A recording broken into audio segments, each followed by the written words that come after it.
Hi, I'm Clara Rose, and this is Influence Matters, the show where each week I share tips, tricks, tools, hacks, resources, and interviews to help savvy influence builders just like you to strategically and intentionally build and cultivate their influence. Because we know that influence is how we organically generate leads for our business, ministry, cause, or brand, and that is why we're here today, my friends. Before we get started, of course, I have to say thank you to our sponsor. Thank you to Rosedale Publishing. They specialize in business brand books for entrepreneurs and professionals who specifically want to create a book to use as a marketing tool. So if you are in the market to create a marketing tool for your business, ministry, cause, or brand, Rosedale Publishing is for you. And then, of course, the fine folks over at Tampa Bay Multimedia and WeBeam TV, where we are today, for they truly make this show possible. So thank you, thank you. Okay, if you have been with us before, you know that we usually start off with a question from the audience, someone just like you. And I like to encourage people, if you have a question or a topic that you would like to have covered live on the show, you can send me a quick email at hello@clararose.com and just ask me that question, and maybe we'll feature you and your question or your topic on a future show. Okay, so because we usually do that, I have a slide usually for that, but guess what? Today, I do not have a question of the week, and that is because I have a special guest for you. Now, we all know that there is a lot of change happening right now in our businesses, in the workplace. Change. Over the last year and a half, change has been substantial, and transformation is always a challenge. So, if you find yourself in a position that you are undergoing as an organization or as an owner of a company, as an executive, some change or trying to bring about some transformation, you are going to want to hear from our guest. So please help me welcome Shveta Pillai. Are you with us today? I am. Hi, Clara. Hello. Welcome to Influence Matters. Thank you. It's great to be here. So tell us I had your whole bio, and then I just didn't even read it because I was so anxious to talk to you. So tell us, you work with executives and businesses to help them bring about transformation and change, correct? Correct. Summary. Tell us all about what you do. Sure. So Lead Style, I'm co-founder of a company called Lead Style, and we are an executive coaching organization that helps high-performing leaders improve the way they lead without compromising on what's important to them. The process that we use has become so relevant to what's happening now, which, if you think about it, the path of high performance, bringing your best, bringing your all, is very rigorous. And what we hear from our leaders is that no day is the same. There's this constant flux, this constant change. And having worked with leaders from small startups to the global Fortune 500 organizations, the need we see is coming in with an approach that helps these individuals sustain themselves for the journey ahead. So our approach to helping leaders develop their best self, to improving their leadership capabilities, is really about helping them tap into that authentic self, that authentic identity, and bring that to the forefront so that they can avoid burnout or slipping back into those more destructive ways of doing things that hinder their success. And interestingly enough, when we started this process, this organization, there wasn't a pandemic. However, what we're noticing now is the call for our approach has actually is resonating very well with the way people are feeling today. So you're really looking at executive and leadership from a style perspective, right? Hence the name, right? Right. It's actually about a lifestyle. So oftentimes when we look at transformational change within an individual, when we think about a leader that's looking to change the way they lead so that they can be more effective, more better at what they do, the focus becomes for them very much focused on what they can do to communicate better, to have better presence, to delegate. What we're looking at now is what we come in and do is says, that's great. We need to focus on that. But what are the other facets of what's important to you that can help you accelerate or perform better? And so when we come in and we start our conversation with, okay, what is it that you want to work on professionally? And then we look at the 3 Ps: professional aspirations, personal well-being, and physical wellness. So personal can be something. So if you think about your professional goals that any executive or leader is coming in with, it really runs the gamut of anything from being able to effectively delegate, being able to effectively manage my team, being able to have better executive presence. In fact, a lot of the things that were coming up during the last 18 months had to do with how do I better connect and inspire my team when they're working remotely. So there is a lot of professional goals around leadership capabilities built around that. From the personal realm, what we focus on is really all those things that mean something to you outside when you're not on the clock: friends, family, hobbies, interests. So for some individuals, that could be something like, for example, when we were working with the medical health professionals, there was it was a very intense environment with COVID. And so some of the personal goals that we saw for individuals working in the medical health community was really around, I just need to find some me time. So they set some goals and some actions around doing that. And then when it comes to the 3rd P, physical well-being has to do with your health and your nutrition. And in some cases, for some of our medical health professionals, their physical goal was, I just want to find some time to sleep, or I need to find some time to work off those pandemic pounds that I'm taking on. So we really holistically look at what a leader needs in order for them to develop sustainable practices to lead effectively. And it sounds like it's kind of a combination of consulting and coaching, right? It sounds like kind of a blend of that.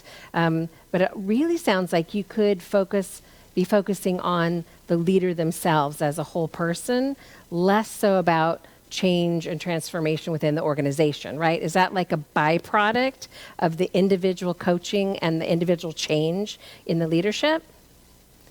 So my background is in organizational development, and similarly, so I was, I worked with organizations that were going through a significant amount of change in the way they do business.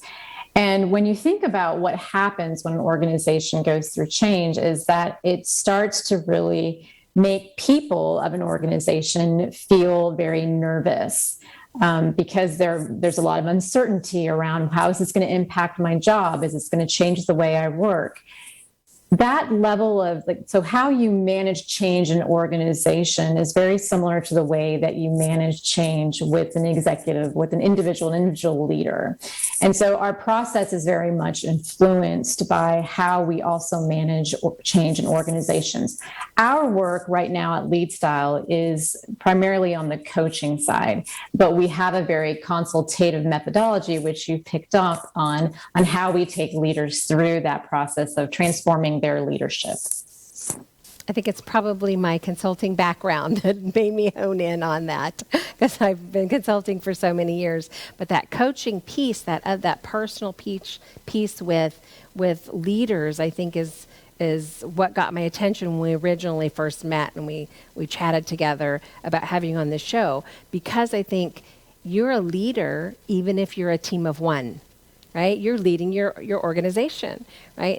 And all of those things that make you an effective leader of yourself, right? A team of one, it's going to make you a better leader, a more effective leader when you get to that point where you bring on other people, right? As your team starts to grow, now all of a sudden, all those things transfer over in your leadership style and how you lead those around you. So whether you're a solopreneur, a one-man show, or you have a company of 10 or 20 employees, this sounds like a great place for you to start as a leader, getting control of you, right?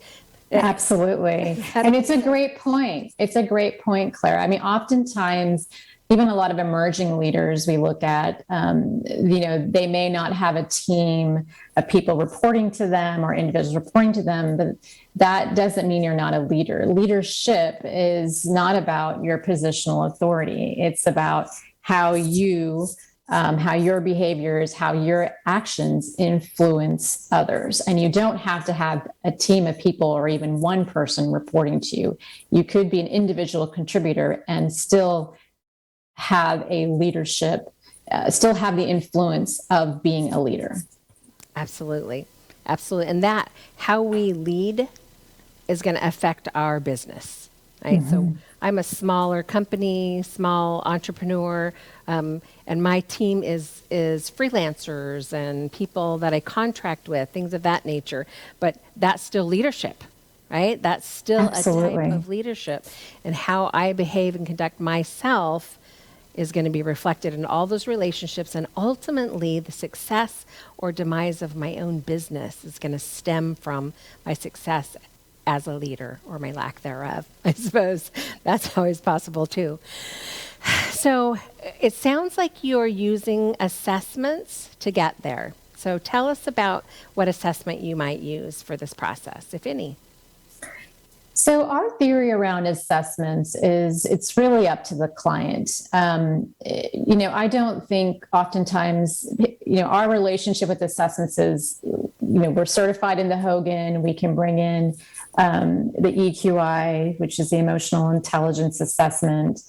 We use strengths finders. We use MBTI. We use a various number of assessments are out there that we can bring into our process.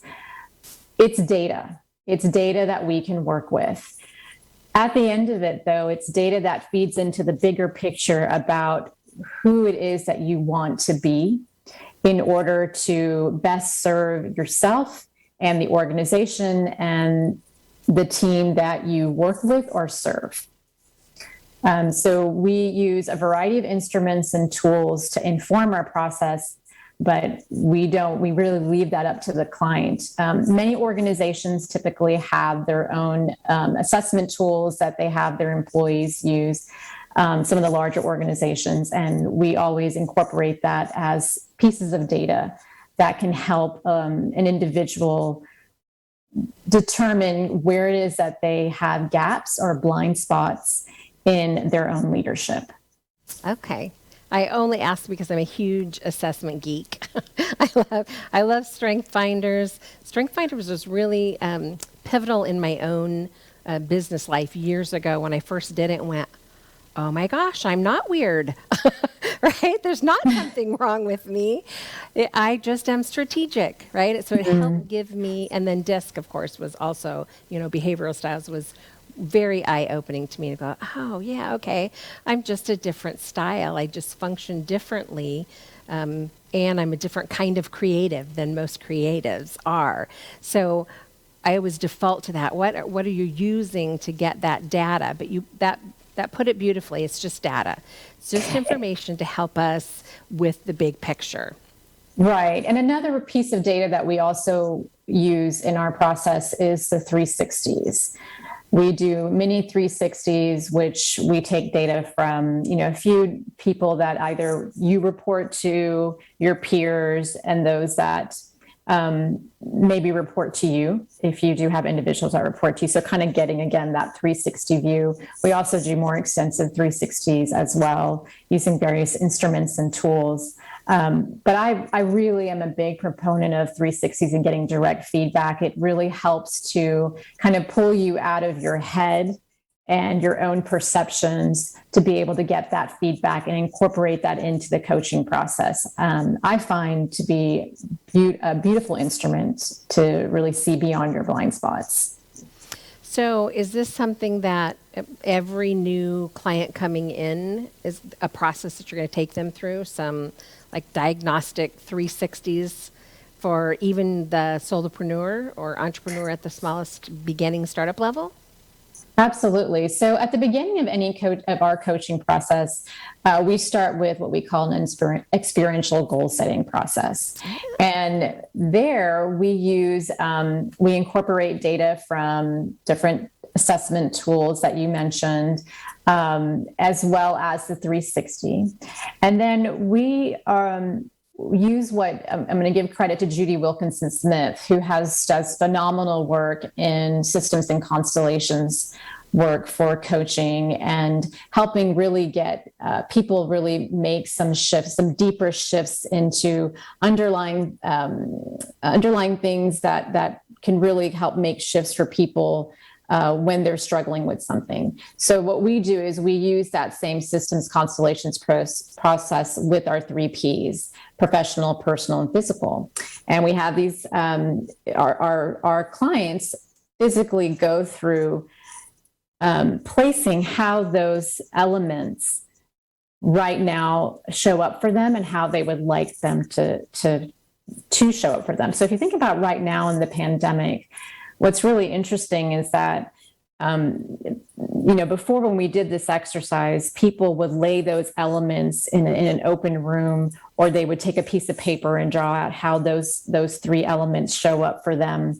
And what we're noticing is the very space that people work within since the pandemic started has changed. So if you think of a piece of paper, for example, as your world, and we're just metaphorically speaking, when people now today look at that piece of paper, the pandemic has just the last 18 and a half months has really kind of changed that world. It doesn't feel as full or as big as it used to, or the edges are a little bit cut. And then so when they start thinking about, well, how does my professional goals, how do my personal goals, how do my physical goals really fit in this place? And where would I like them to be? That is where we're getting into the goal setting. And we take our clients through that experience of really seeing where they are in their world and how they want to lead in that world. Once we go through with the visioning piece of it, we then start moving into what we call engaging. And engaging is really the meat and body of the coaching process. It's where we start to develop the actions that you want to take, and you start taking actions towards the goals or towards the vision that you want to achieve. It's also that time where people start to really feel doubt about themselves and like, this doesn't feel natural. So we work through a lot of things about people feeling inauthentic. This doesn't feel natural. This doesn't feel like me. We deal with a lot of changes with how people's communication patterns might be changing as a result of living this new vision. We reflect, we celebrate, again, kind of kudos back to that organizational consulting world where we celebrate what those changes are that people are making as they are going through this coaching journey. And then towards the end of the coaching process is really where you see leaders start to own that vision. And sometimes it's not what you thought. It's not what you thought. Maybe you thought that I wanted to live my life like this, but that may not be where you end up. And the last last month of any of our coaching engagement, we're really focused on reflecting and really kind of thinking about what tools we need to set in place to make sure we don't have any kind of backsliding back to how things were before. I love that you start with casting a vision. I think that I see that more than anything else with my own clients, that they know they want something, they just don't have a clear picture of what it really looks like. Right? Mm-hmm. So that beginning process of saying, okay, here's what I'd like the end result to look like. but I don't have any clue how to get there. So I think that's a super important piece to not be overlooked, right? That you figure out not only what I'd like it to look like, but where am I now, so that you can start to build out some sort of a roadmap. We call it a blueprint, right, of how to get there. So I love that our businesses are so aligned in that way, where we think alike. I am curious about how long this process takes. So if I, as a brand new, I attract a lot of brand new entrepreneurs for some reason, maybe because I'm always giving out tidbits for them to help startups, because I have a heart for them.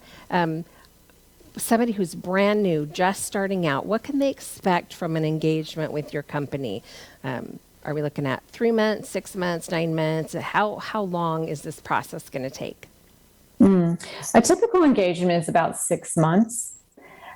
That's usually what we see, though, is that sometimes people need a little bit more time. So it can be anywhere from 6 to 9 months. We don't recommend anything less than 6 months.